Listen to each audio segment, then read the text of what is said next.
Hello बच्चों, नमस्कार। तो बच्चों, पिछली क्लास में हम लोगों ने अ, इसी सवाल जो यहाँ पे दो समीकरण दिए हैं, इसी समीकरणों को हमने विलोपन विधि से हल किया था। अब उसी सीरीज में आज हम लोग पढ़ेंगे प्रतिस्थापन विधि कि किस प्रकार से मैं इसी समीकरण को प्रतिस्थापन विधि से हल कर सकता हूँ। तो बच्चों, प्रतिस्थापन विधि में आप जैसा कि नाम से समझ रहे हैं कि प्रतिस्थापन विधि का मतलब होता है किसी एक समीकरण से किसी भी चर राशि का मान निकाल करके दूसरे चर राशि के पदों में और उसका मान किसी दूसरे समीकरण में प्रतिस्थापित कर देते हैं, अर्थात रख देते हैं। यहाँ पे मैं करके दिखाऊंगा, आप ध्यान से समझेंगे। तो जैसे ये पहली समीकरण है x प्लस वाई बराबर 5, तो मैं इस समीकरण के किसी भी चर का मान दूसरे चर के पदों में निकाल लूंगा। जैसे मैं x का मान निकालने का प्रयास करूं तो y को उधर पाछांतर कर दूंगा, तो y आ जाएगा 5 के माइनस में, यानी कि x बराबर 5 माइनस वाई। इसको मैं समीकरण 1 नाम दे दूंगा। अब बच्चों, x का जो y के पदों में मैंने मान निकाला है, इस x का मान मैं समीकरण 2 में रख दूंगा।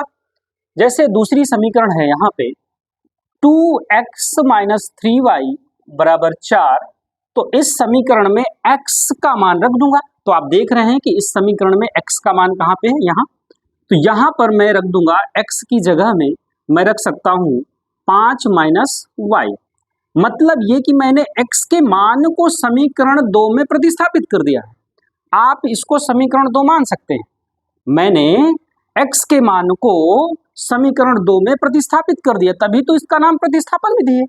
ठीक है, तो मैंने 5 माइनस वाई लिया, माइनस 3y बराबर 4। अब इसको हल करेंगे, 2 का गुणा अंदर कराएंगे, 2 का गुणा 5 में, 5 दूना 10 माइनस 2 का गुणा y के साथ 2y माइनस 3y ये पहले से बराबर 4। अब आप देख रहे हैं कि y के पदों को हल करेंगे, माइनस 2y और माइनस 3y दोनों माइनस के, इसलिए जुड़ जाएंगे, माइनस का 5y, इसके साथ 10 लगा हुआ है, बराबर 4।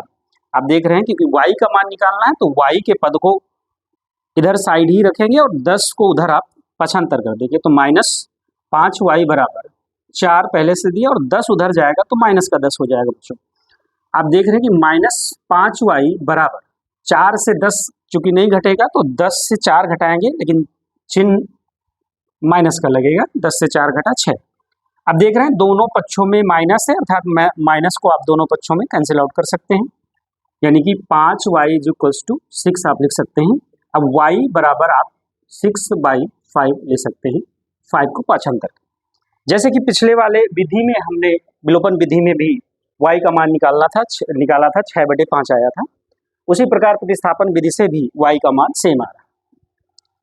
अब आपको क्या करना है यहाँ पे, क्योंकि हम प्रतिस्थापन विधि हल कर रहे हैं इस प्रकार कि x का मान हमने यहाँ पे y के पदों में निकाल करके समीकरण 2 में प्रतिस्थापित कर दिया। अब y का मान हमें निकल कर आ गया है, तो इस y के मान को हम किसी भी समीकरण में, जैसे ये वाली समीकरण है पहली समीकरण, इसमें प्रतिस्थापित कर देंगे। यानी कि आप लिखेंगे y के मान को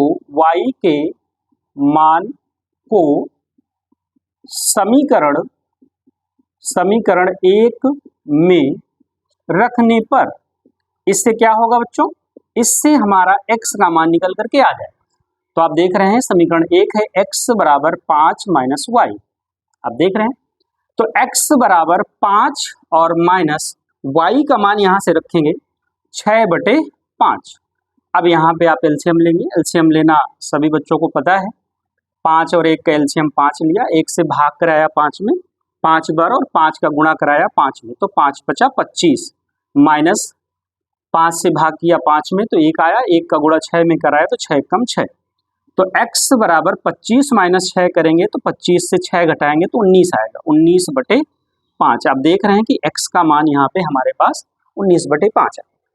पिछली वाली क्लास में हम लोगों ने विलोपन विधि में देखा था कि विलोपन विधि में x का मान 19/5 आ रहा था और y का मान 6/5 आ रहा था।